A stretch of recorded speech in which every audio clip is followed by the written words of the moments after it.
नमस्कार, जय हिंद दोस्तों। तो मेयर ऑफ कैस्टरविच चैप्टर 24 तक हमने किया था। चैप्टर 25 से आज स्टार्ट करते हैं।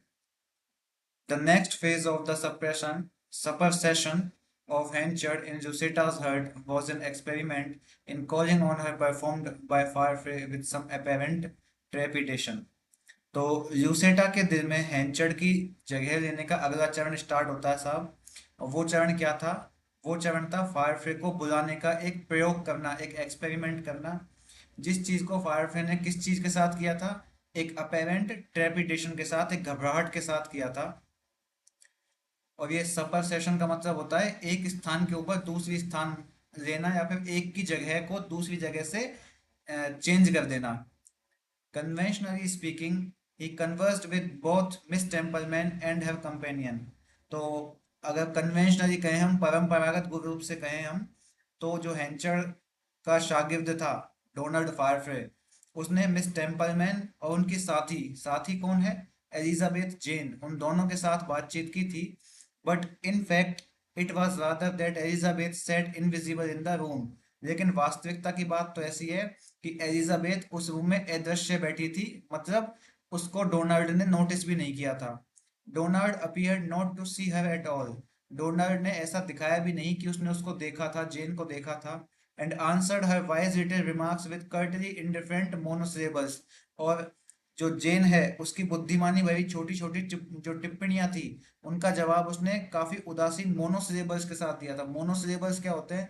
ऐसे शब्द जिनमें एक सिलेबल होता है, जैसे कि हाँ, नो। सिंगल सिलेबल मतलब छोटे से छोटा जो जवाब दे सकता था वो, उस जवाब के साथ उसने जेन के जवाब सवालों का उत्तर दिया था। His looks and faculties hanging on the woman who could boast of more protein variety in her phases, moods, opinion, and also principles than could Elizabeth।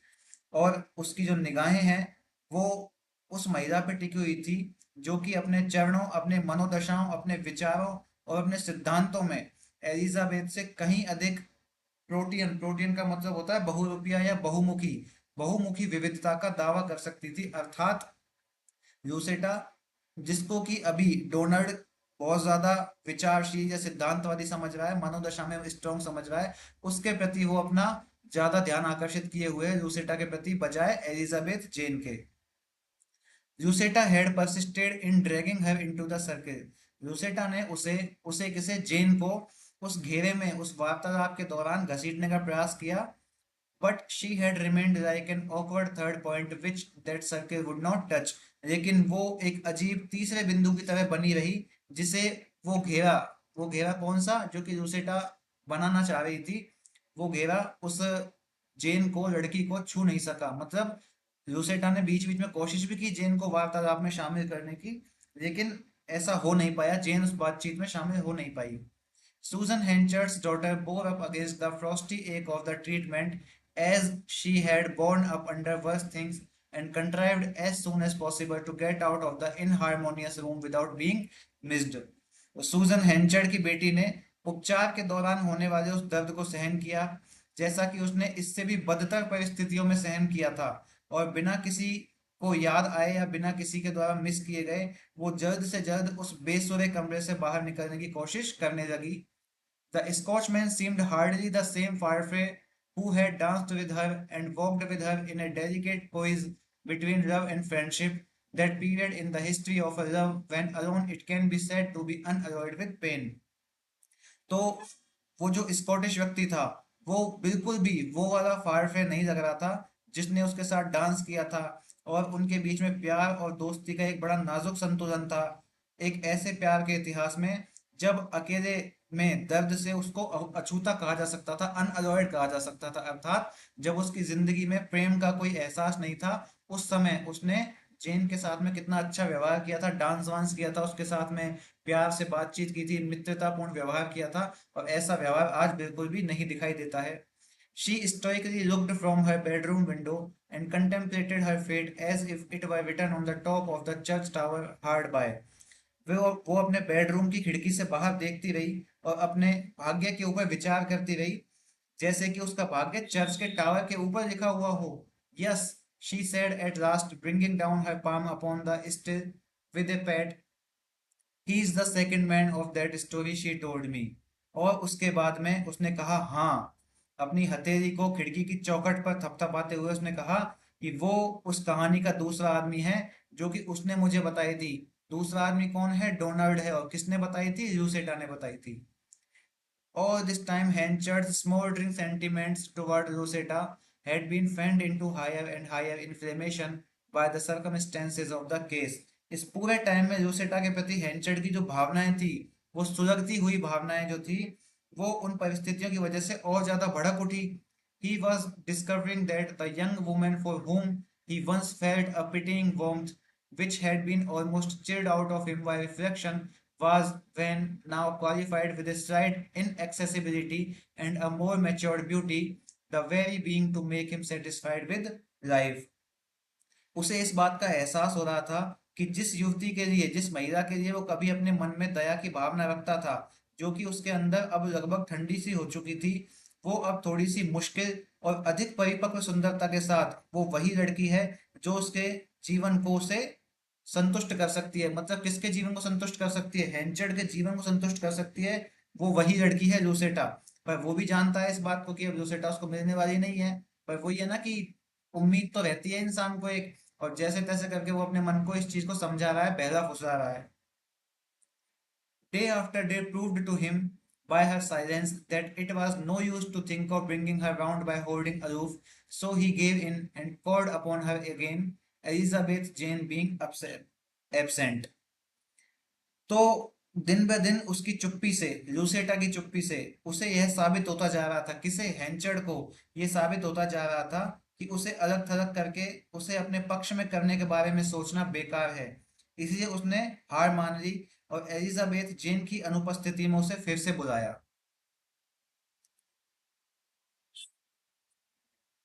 He crossed the room to her with a heavy tread of some awkwardness, this his strong warm gaze upon her, like the sun beside the moon in comparison with Farfetch's modest look, and with something of a hail fellow bearing, as indeed was not unnatural. वो उस कमरे में बहुत अजीबोगरीब तरीके से भारी कदमों के साथ उसके पास पहुंचा। उसकी जो मजबूत और गर्म निगाहें हैं वो उसी व्यक्ति पे थी जैसे चांद के बगल में सूरज हो। फायरफ्रे के विनम्र रूप की तुलना में कुछ हद तक एक हॉल के साथी की तरह, जैसा कि वास्तव में अस्वाभाविक था। अर्थात इससे सेंस निकल रहा है कि वो जो व्यक्ति है उसके पास में बहुत ही भारी कदमों से, बड़े भारी मन से उसके पास में पहुंचा है और उसकी उपस्थिति एक विनम्र एहसास उसको महसूस करा रही है। जैसा कि फायरफ्रे उसके विनम्र तरीके से उसके साथ में रहता है, उसके साथ अच्छे से प्यार से एक मॉडेस्ट वे में बात करता है, तो फायरफ्रे का उसको एहसास काफी अच्छा लगने लगा है अब। But she seemed so transubstantiated by her change of position and held out her hand to him in such cool friendship that he became differential and sat down with a perceptible loss of power. लेकिन उसने, जो उसने मतलब किसने? लूसेटा ने। यहाँ पर ये हैंचर्ड अब आ गया है ना, जैसे ऊपर लिखा हुआ है कि हैंचर्ड ने हैवी कदमों से, एकदम भारी कदमों से अपना पैर अंदर आगे बढ़ाए हैं, तो वो अंदर आ गया है। तो वो कहता है कि लूसेटा जो है, लूसेटा अपनी इस स्थिति में बदलाव से इतनी ज्यादा अफेक्टेड लग रही थी, इतनी ज्यादा प्रभावित लग रही थी कि उसने बड़ी शांत मित्रता से अपना हाथ उसकी ओर बढ़ाया और उसके हाथ बढ़ाने का उसने आदर किया। किसने? हैंचर्ड ने आदर किया। और ऐसे एहसास के साथ जैसे तो उसकी शक्ति घट गई हो, वो वहां पर बैठ गया है। अब देखिए, ट्रांस सब्सटेंशिएटेड का मतलब क्या होता है? रूपांतरित होना, मतलब चेंज ऑफ पोजीशन होना, एक परिस्थितियों का कन्वर्ट होना या चेंज होना। तो परिस्थितियां कैसे चेंज हुई हैं? वो बदली हुई दिख रही है। कौन? लूसेटा। लूसेटा जो है वो अपनी बदली हुई पोजीशन पोजीशन से एकदम भिन्न दिखाई दे रही है, उसके लिए ट्रांस सब्सटेंशिएटेड वर्ड यूज किया गया है। ठीक है। तो हेंचर्ड जो है वो काफी शक्तिहीन होकर यहाँ पे बैठा हुआ दिखाई देता है। He understood but little of fashion in dress, yet enough to feel himself inadequate in appearance beside her whom he had hitherto been dreaming of as almost his property.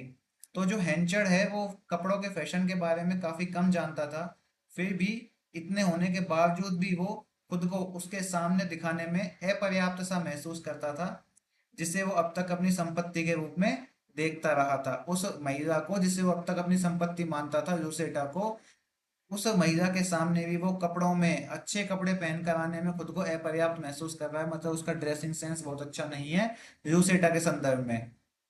देखिए ऊपर जो इससे पिछला पैराग्राफ था उसका लास्ट में हमने कहा है ना, यहाँ पे इसी जो लाइन कही गई है कि he gave in and called upon her again.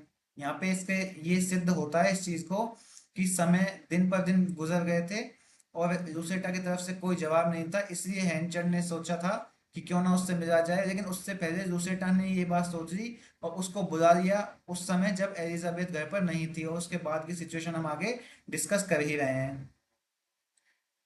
She said something very polite about his being good enough to call. This caused him to recover balance. He looked her oddly in the face, losing his awe. तो उसने बड़े विनम्रता से उसके बारे में कुछ कहा कि वह उसे बुलाने के लिए पर्याप्त अच्छा है, वो इतना अच्छा तो है कि वो उसे बुला सके। इससे उसे संतुलन हासिल करने में मदद मिली। और उसके बाद जो उसका चेहरा है, हैंचर का चेहरा है, उसने, लूसेटा ने उस चेहरे को बड़े अजीब तरीके से देखा है। और उसका जो AWE ओ का मतलब होता है विस्मय या शौक, उसका जो शौक है वो गायब हो गया है, वो खो चुका है। Why of course I have called Lucetta, he said. क्यों, बेशक मैंने तुम्हें बुलाया है लूसेटा, उसने कहा। What does that nonsense mean? इस बकवास का क्या मतलब है? You know, I couldn't have helped myself if I had wished. That is, if I had any kindness at all. तुम जानती भी हो कि अगर मैं चाहता तो मैं खुद की हेल्प नहीं कर सकता था, यानी कि अगर मुझ में थोड़ी सी दया भी होती तो भी। I have called to say that I am ready as soon as custom will permit to give you my name in return for your devotion and what you lost by it in thinking too little of yourself and too much of me. देखिए अब भी इसकी ना अकड़ जा नहीं रही है हैंचड़ की। वो ये कहता है कि मैंने तुम्हें ये बताने के लिए बुलाया है कि मैं, जैसे भी ये कस्टम्स, ये प्रथाएं हमको अनुमति देगी, तो तुम्हारी भक्ति, तुम्हारा जो डिवोशन है, तुम्हारा मेरे प्रति समर्पण है, उसके बदले में मैं तुम्हें अपना नाम देने के लिए तैयार हूँ। मतलब ऐसा दिखा रहा है कि अभी भी मैं एहसान कर रहा हूँ तेरे ऊपर जोसेटा, और तुमने अपने बारे में बहुत कम और मेरे बारे में बहुत अधिक सोचने के कारण जो कुछ भी खोया है, टू से that you can fix the day or month with my full consent whenever in your opinion it would be seemly, you know more of these things than। तो जो कुछ भी तुमने खोया है, यह कहने के लिए कि तुम मेरी पूरी सहमति से जब भी तुम्हें उचित लगे दिन या महीना तय कर सकती हो, क्योंकि तुम इन चीजों के बारे में मुझसे ज्यादा बेहतर जानती हो। किन चीजों के बारे में? तुम्हारे और मेरे व्यवहार के बारे में, तुम्हारे मेरे प्रति डिवोशन के बारे में और लगाव के बारे में, प्रेम के बारे में। लूसेटा तो काफी इरिटेटेड है इन सब बातों से, क्योंकि वो तो हेंचर से प्यार करती ही नहीं है, वो तो करती है प्यार डोनाल्ड से, फारफे से। लेकिन अब हेंचर तो अपनी महानता दिखाने का मौका नहीं छोड़ रहा है ना कोई भी। It is full early yet, she said evasively. तो ये तो अभी बहुत जल्दी हो गया है, उसने टालते हुए कही है ये बात। Yes yes, I suppose it is, but you know Rosetta, I felt directly my poor used Susan died, and when I could not bear the idea of marrying again, that after what had happened between us, it was my duty not to let any unnecessary delay occur before putting things to rights। तो वो कहता है कि हाँ हाँ, मुझे भी ऐसा ही लगता है, लेकिन तुम ये बात जानती हो लुसेटा कि मेरी जो बेचारी सूजन है वो मर चुकी है, और मैं इस आइडिया को, कि when I could not bear the idea of marrying again, कि मैं एक बार फिर से उस आइडिया को, कि शादी करने वाले आइडिया को एक्सेप्ट नहीं कर पा रहा, बर्दाश्त नहीं कर पा रहा। जो कुछ भी उसके बाद हुआ था हमारे बीच में, उसके बाद मैं उस शादी करने के आइडिया को एक्सेप्ट नहीं कर पा रहा था, क्योंकि ये मेरा कर्तव्य था कि मैं कोई भी अनावश्यक देरी ना करूं और उससे पहले ही चीज़ों को राइट में, यानी कि सही चीज़ में मैं कन्वर्ट कर दूं। जो कुछ भी गलत हुआ है उन सब चीज़ों को मैं कन्वर्ट कर दूं। अल्टीमेटली वो ये कहना चाहता है कि रोसेटा, मैंने सीधे तौर पर इस बात को महसूस किया है कि मेरी जो बेचारी सूजन है, जिससे मैंने थर्ड शादी की थी, मतलब थर्ड शादी मेरी नहीं है, थर्ड शादी किसकी है? सूजन की है, जिसने मेरे साथ थर्ड शादी की थी। और जब मैं फिर से शादी करने के विचार को नहीं सहन कर सका, तो हमारे बीच जो कुछ भी हुआ, उसके बाद ये मेरा कर्तव्य था कि मैं चीजों को ठीक करने से पहले कोई अनावश्यक देरी ना होने दूं। Still, I wouldn't call in a hurry because, well, you can guess how this money you have come into made me feel। लेकिन फिर भी मैं जल्दबाजी नहीं करूंगा, क्योंकि तुम अनुमान लगा सकती हो कि तुम्हारे पास जो पैसे आए हैं उससे मुझे कैसा महसूस हुआ होगा। हिज वॉइस स्लोली फेल, और उसकी आवाज धीरे धीरे धीमी हो गई। He was conscious that in this room his accents and manner wore a roughness not observable in the street. वो इस बात से सचेत था कि इस कमरे में उसके लहजे और व्यापार में एक खुरदरापन है जो कि आमतौर पर सड़क पर जब वो होता था तब नहीं देखा जाता था। He street he looked about the room at the novel hangings and ingenious furniture with which she had surrounded herself.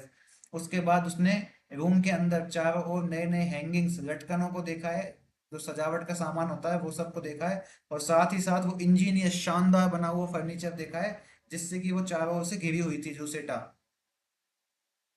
Upon my life, I didn't know such furniture as this could be bought in Casterbridge, he said. उसने कहा कि मैंने कभी नहीं सोचा था कि Casterbridge में ऐसा फर्नीचर भी खरीदा जा सकता है। Nor can it be, said she. ऐसा हो भी नहीं सकता, उसने कहा।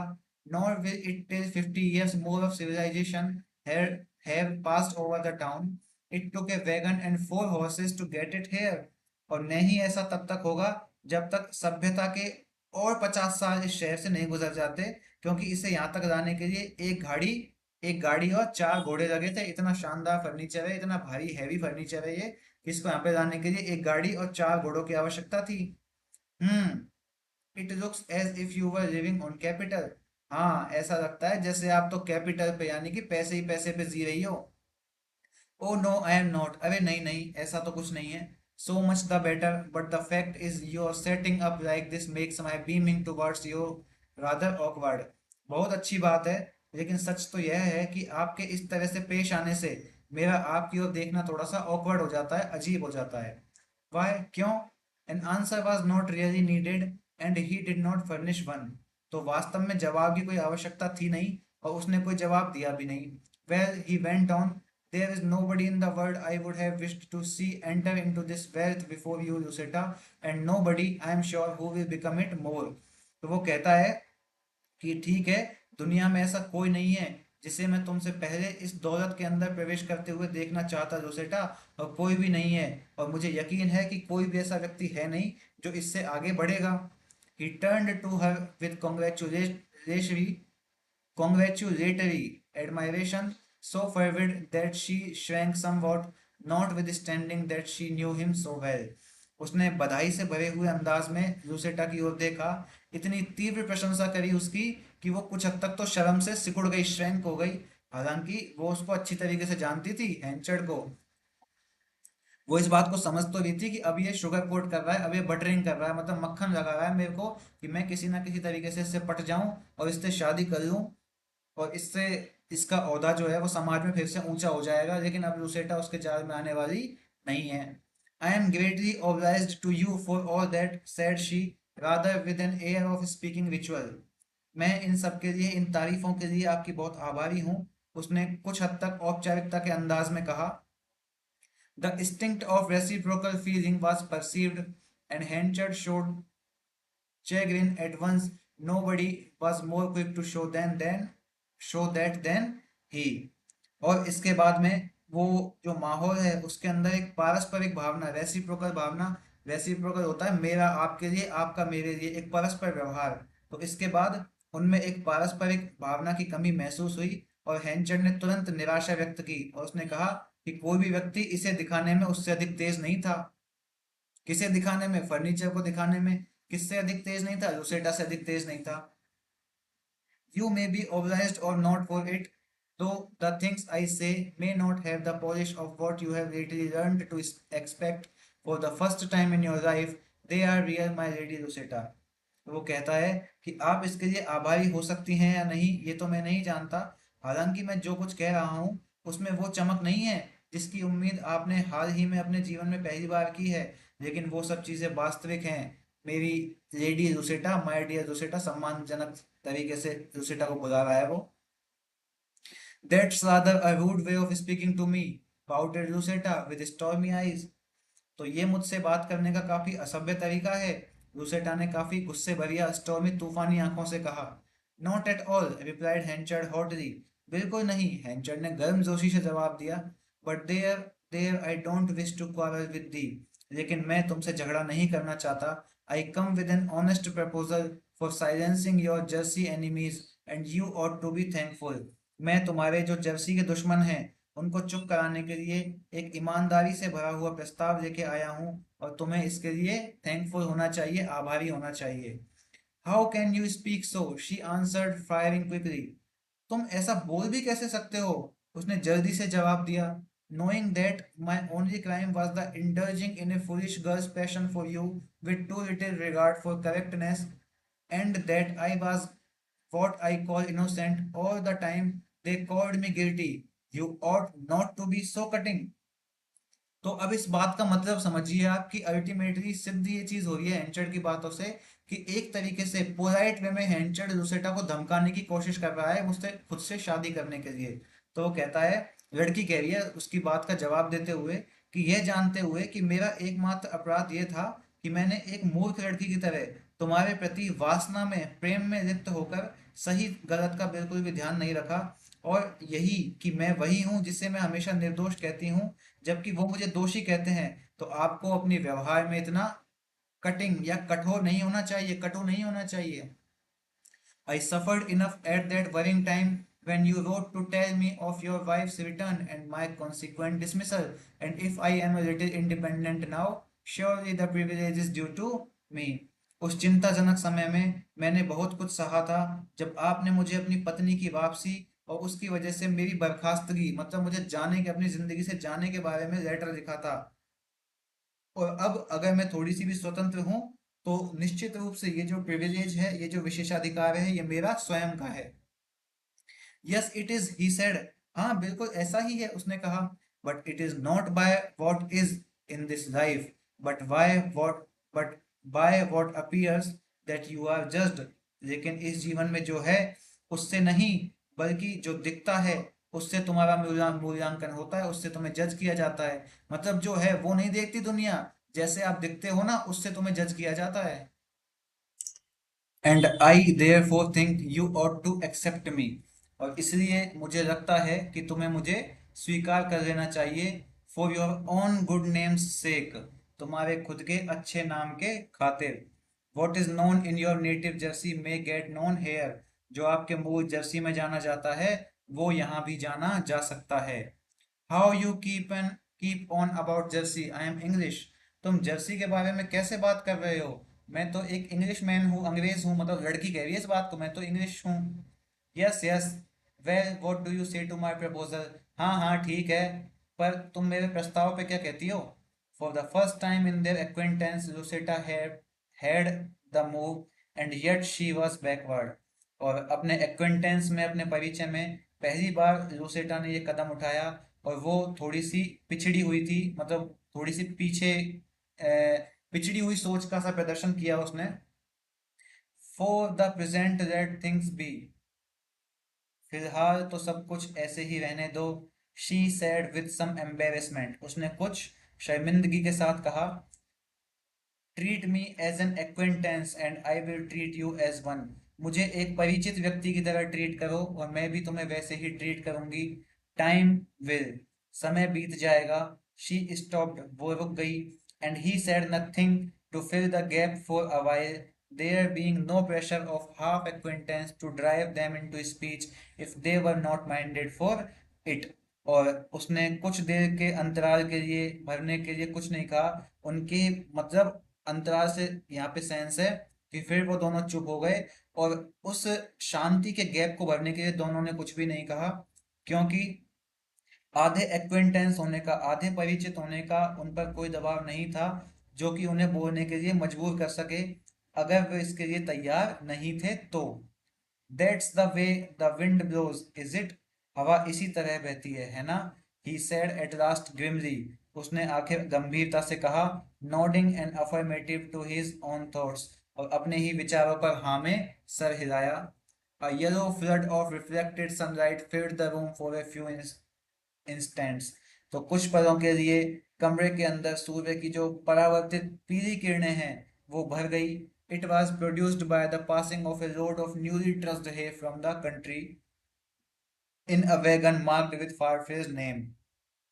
तो ये फारफे के नाम से चिन्हित एक गाड़ी थी जो कि उस देश में हाल ही में आई थी, और उसके अंदर क्या भरा हुआ था? घास भरी हुई थी, बहुत सारी घास भरी हुई थी। उस घास की भरी हुई गाड़ी की वजह से वो सूर्य की जो परावर्तित किरणें हैं वो रूम के अंदर आई हैं। Beside it rode फायरफ्रे himself on horseback, और उसके बगल में फायरफ्रे जो था वो खुद भी घोड़े पे सवार होकर चल रहा था। Luceta's face became as a woman's face becomes when the man she loves rises upon her gaze like an apparition. उसके बाद लूसेटा का जो चेहरा है वो उस महिला के चेहरे जैसा हो गया, जबकि जिस महिला का पुरुष उसकी नजरों में भूत की तरह उभरता है। अपैरिशन का मतलब होता है भूत प्रेत पिशाच या आत्मा।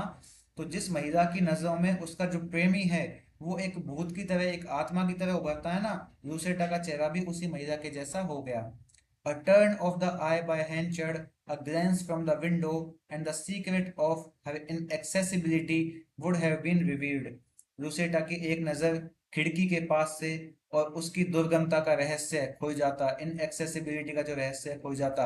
अर्थात सेंस क्या है इस बात का समझिए। देखिए, जो राइटर है वो ये कहना चाह रहे हैं कि अगर हैंचर्ड गलती से एक नज़र खिड़की पे भी डाल देता ना, तो जो लुसेटा है उसके सारे रहस्य एक ही क्षण में ओपन हो जाते। क्योंकि लुसेटा जिन नजरों से फारफे को देख रही थी उसकी आंखों में साफ साफ उसके लिए प्रेम झलक रहा था, लेकिन हैंचर्ड ने उस नजरों को नहीं देखा, इस वजह से वो रहस्य उजागर नहीं हुआ।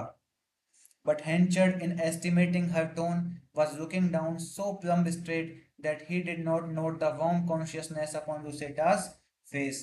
लेकिन हैंचर्ड ने उसकी आवाज का अनुमान लगाते हुए, इसकी जो आवाज है लुसेटा की, इसकी आवाज किस दिशा से आ रही है इस बात का अनुमान लगाते हुए, हालांकि उसको पता है, लेकिन होता है ना हम बातचीत करते हुए कभी कभी नीचे देखने लग जाते हैं, तो उसी के संदर्भ में कहा है कि हेंचर ने उसकी आवाज का अनुमान लगाते हुए अपनी सीधी नजर से नीचे देखा, और उसने लुसेटा के चेहरे पर वो जो कॉन्शियसनेस आई थी, वॉर्म कॉन्शियसनेस, गर्म चेतना, गर्म चेतना से मतलब हेंचर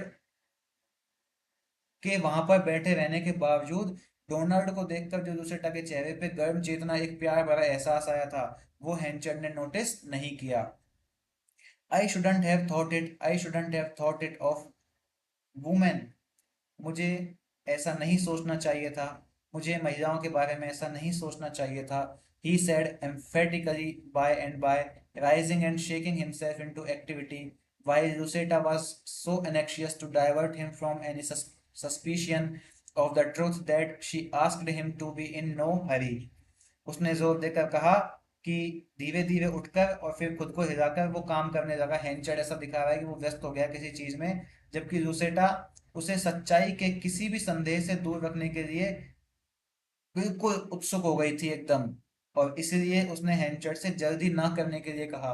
सेंस एक बार फिर से समझिए कि हैंचर्ड ने नीचे देखा है और उसके बाद वो धीरे धीरे उठा है और खुद को हिलाकर किसी काम में व्यस्त किया, मतलब जाने के काम में व्यस्त किया है। लेकिन लूसेटा नहीं चाहती है कि वो अभी बाहर निकले और डोनाल्ड को देख ले, इसलिए उसने हैंचर्ड को जल्दी ना करने के लिए कहा है। Bringing him some apples, she insisted upon paring one for him.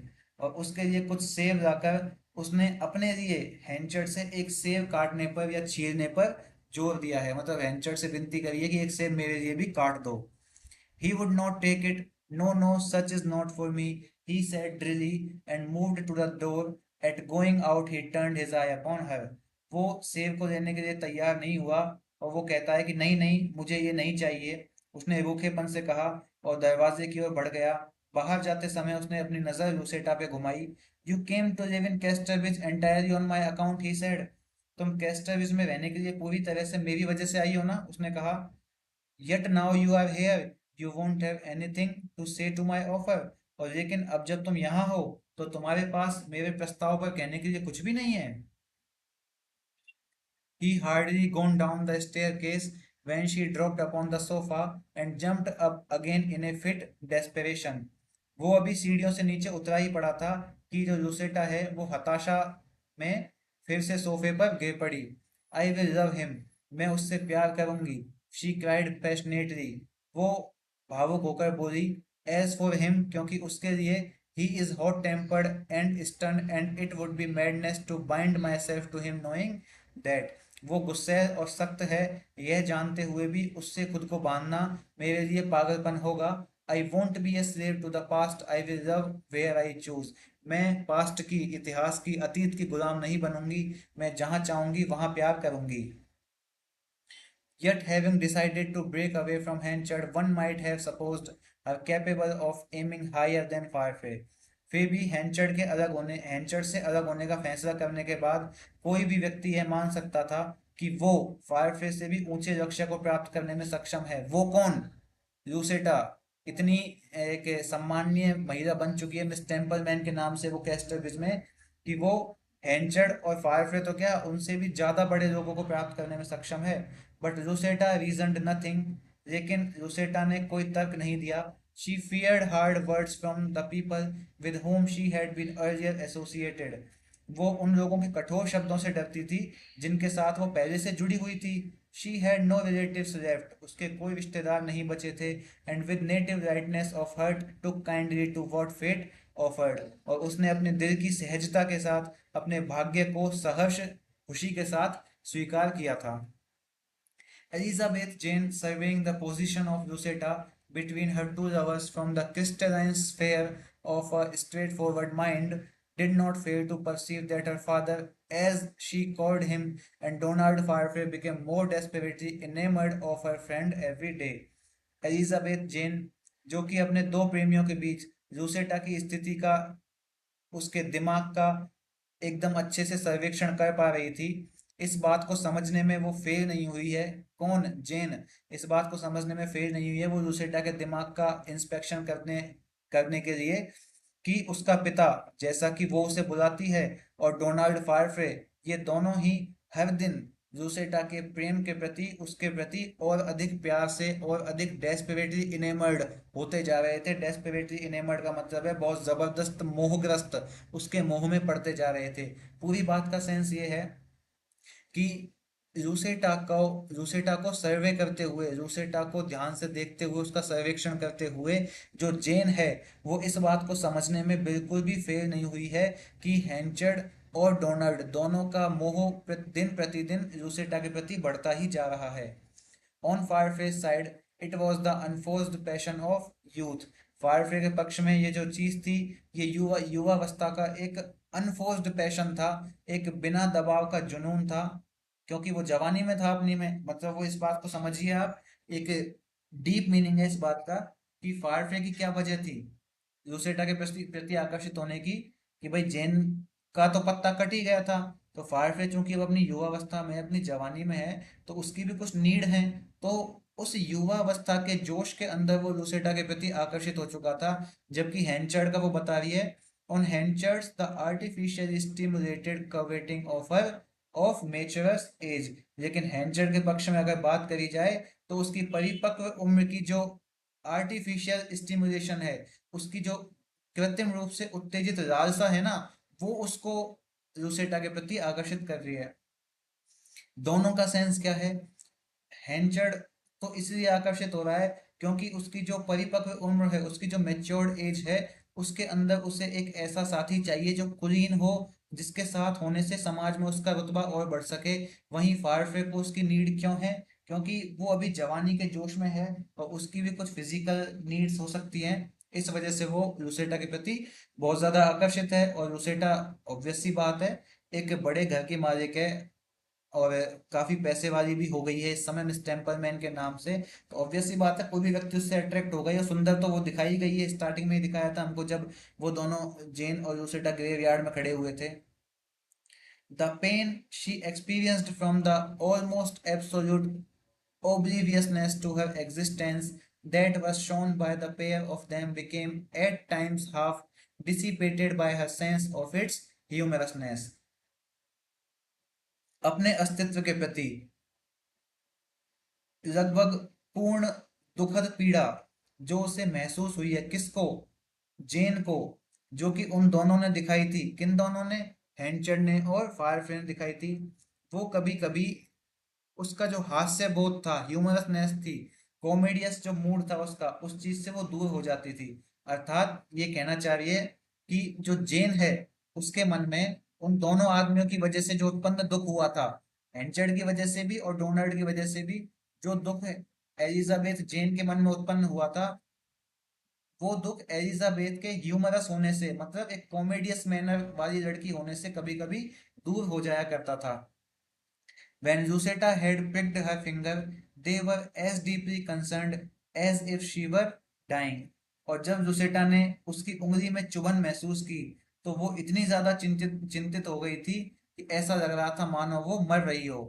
When she herself had been seriously sick or in danger, they uttered a conventional word of sympathy at the news and forgot all about it immediately. और उसके बाद जब वो खुद गंभीर रूप से बीमार थी या खतरे में थी तो उन्होंने इस खबर पर सहानुभूति के जो वो पारंपरिक शब्द हैं, कन्वेंशनल शब्द है जो कि तो आमतौर पे कहे जाते हैं, ये शब्द कहे थे और तुरंत ही सब कुछ भूल गए। अब कन्वेंशनल वर्ड का मतलब क्या है कि ऐसे शब्द कहना जो कि हम आमतौर पे बीमार व्यक्ति को देखते हुए कहते हैं। आप कभी हॉस्पिटल में गए होगे या आपका कभी दोस्त दोस्त बीमार हुआ होगा तो हम कहते हैं ना कि भाई चिंता मत कर, कोई बात नहीं, सब कुछ ठीक हो जाएगा, बीमारी आई है कोई बात नहीं, दवाई ले, अपना खाना पीना टाइम पे रख, इन सब चीज़ों को ध्यान रख, अपने हेल्थ का ध्यान रख। तो ये जो आमतौर पर सभी जगह यही बातें कही जाती हैं, तो यही है वो कन्वेंशनल वर्ड। तो जब वो बीमार हुई थी ना जोसेटा तो उसको यही शब्द कहे जाते थे बस, और उसके बाद सब लोग भूल जाते थे उस चीज़ को। But as regarded Henchard, this perception of hers also caused her some filial grief. She could not help asking what she had done to be neglected so after the professions of solicitude he had made. लेकिन जैसा कि हैंचर ने माना था, उसकी इस धारणा ने उसे कुछ संतान संबंधी दुख भी दिया था, लेकिन यह पूछे बिना वो नहीं रह सकी कि उसने ऐसा क्या किया था कि उसके द्वारा किए गए जो चिंता के दावे हैं उसके बाद उसे इस तरीके से त्याग दिया गया, इस तरीके से नेग्लेक्ट महसूस करा दिया गया, ऐसा अकेला छोड़ दिया गया। As regarded Farfre, she thought after honest reflection that it was quite natural। और जैसा कि उसने फारफे के संबंध में अपनी अवधारणा बनाई थी, उसने ईमानदारी से विचार करने के बाद इस बात को सोचा कि ये तो बिल्कुल स्वाभाविक सी बात थी। मतलब दोनों चीजों के अंदर उसका कंपैरिजन देखिए कि जब उससे रूसेटा से हैंचर्ड ने वही कन्वेंशनल शब्द कहे हैं तब उसको क्या महसूस हो रहा है कि ये कैसी बहकी बहकी सी बातें इसने की हैं। जब मैं पहले इतने जबरदस्त दुख में थी, जब इसने मुझे अकेला छोड़ दिया तब तो इसको वो बातें याद नहीं आई, लेकिन वहीं जब वही सेम बातें, वही सेम कन्वेंशनल वर्ड उससे फारफे ने कहे हैं तो वो सोच रही है कि कितनी अच्छी बात है, कितना स्वाभाविक सी बात कह के गया है ये आदमी मुझसे। What was she beside Lucetta, Lucetta के अलावा वो क्या थी? As one of the meaner beauties of the night when the moon had risen in the sky, वो रात की सबसे ज्यादा सुंदर परियों के रूप में से एक थी। किस समय? जब चांद जो है वो आसमान में उग आया था। तो देखिए यहाँ पे रूसेटा अपने लिए सोच रही है इस बात को कि वॉट वॉज शी बिसाइड रूसेटा, कि रूसेटा होने के अलावा मैं क्या हूँ। तो वो ये सोचती है कि मैं क्या हूँ, मैं इस रात की सबसे सुंदर लड़की हूँ, मैं सबसे ज्यादा सुंदरी हूँ इस रात के अंदर। रूसेटा ने अपने आप को किस नाम से संबोधित किया है? Meaner beauties of the night.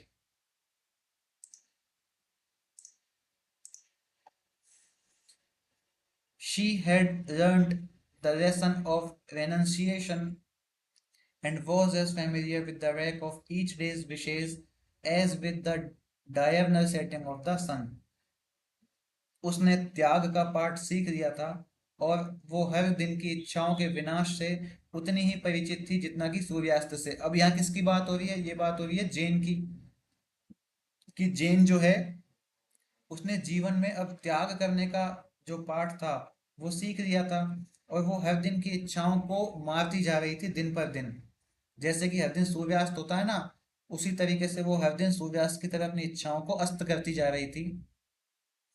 If her earthly career had taught her few book philosophies, it had at least well practiced her in this। अगर उसके सांसारिक जीवन ने उसे कुछ अच्छी पुस्तकों से फिलोसॉफी सिखाई थी, दर्शन सिखाए थे, तो कम से कम इसने उसे इस मामले में अच्छी तरह से इन सब दर्शनों का, इन सब फिलोसॉफीज का एहसास कराया था। इसने किसने? इस सिचुएशन ने, इस परिस्थिति ने उन दर्शनों का, उन फिलोसॉफीज का उसको प्रैक्टिकली रूप में एहसास कराया है, प्रैक्टिकली एहसास कराया है जो उसने सिर्फ अभी तक किताबों में पढ़े थे। Yet her experience had consisted less in a series of pure disappointments than in a series of substitutions. फिर भी उसका जो अनुभव था वो शुद्ध निराशाओं की श्रृंखला से कम था, लेकिन किसकी जगह पर वो स्थापित हुआ था? सब्स्टिट्यूशन। सब्स्टिट्यूशन का मतलब अपन किसी एक चीज की आस्किंग में उसको दूसरी चीज से रिप्लेस कर देते हैं। मतलब हमारे पास अगर 5,000 की घड़ी खरीदने के पैसे नहीं है तो हम सब्स्टिट्यूशन के रूप में 2,000 की या 1,500 की या जो हमारा बजट है उस तरीके से सीख लेते हैं। तो वो इसी चीज को समझाना चाह रही है कि उसके जो अनुभव हैं, जेन के जो अनुभव हैं जो कि निराशाओं से भरे हुए थे, उसने उन निराशाओं से भरे हुए अनुभवों को और कम निराशाओं वाले अनुभवों से प्रतिस्थापित किया था, सब्स्टिट्यूट किया था। Continually it had happened that what she had desired had not been granted her. लगातार उसे एहसास होता जा रहा था कि उसने जो जो चाहा है वो उसे नहीं मिला है। And that what had been granted her she had not desired. और जो भी उसे मिला है उसकी उसे चाह नहीं थी, जेन को। So she viewed with an approach to equanimity the now cancelled days when Donald had been her undeclared lover, and wondered what unwished for thing heaven might send her in place of him. इसलिए अब वो उन बीते हुए दिनों को, उन समाप्त हुए दिनों को एक समान भाव से देखती थी, इक्वेनिमिटी से देखती थी, समभाव से देखती थी, एक नजर से देखती थी। जहां पर डोनाल्ड जो उसका अघोषित प्रेमी था, कैसा प्रेमी था? अनडिक्लेयर्ड लवर, मतलब प्रेमी तो था लेकिन उसने प्रपोज नहीं किया था, इसलिए वो अघोषित प्रेमी था। और वो इस बात को सोचती थी प्रतिदिन कि आखिर स्वर्ग उसके बदले में उसे कौन सी अनचाही चीज भेज सकता है। सेंस ये है बात का कि डोनाल्ड जो उसका घोषित प्रेमी था, वो इस बात को सोचती है कि आखिर भगवान, आखिर स्वर्ग कौन सी चीज उसे भेजेंगे उस डोनाल्ड फायरफ्रे के रिप्लेसमेंट में। ठीक है, तो अब मतलब काफी ग्रीफ में है, काफी शोक में डूबी हुई है एलिजाबेथ जेन, क्योंकि हर चीज से उसको छुटकारा मिल गया है ना चाहते हुए भी। हर चीज ने उसको त्याग दिया, उसके पिता ने उसको छोड़ दिया, डोनाल्ड फायरफ्रे ने उसको छोड़ दिया। और चूंकि अब रोसेटा भी अपने जीवन में सेटल होने वाली है तो कहीं ना कहीं वो उससे भी अलग होने की भावना से त्रस्त है। ठीक है, तो ये एहसास है एलिजाबेथ जेन का। इस पूरे चैप्टर का कंक्लूजन ये है कि हैंचर्ड एक मीठी भाषा में, एक शुगर कोटेड भाषा में थ्रेट करके गया है रोसेटा को, और उसके बाद में एलिजाबेथ अपना ग्रीफ प्रकट कर रही है। ठीक है, तो यहाँ पे अपना चैप्टर 25 खत्म होता है। मिलते हैं अपन चैप्टर 26 में, तब तक के लिए जय हिंद, जय भारत।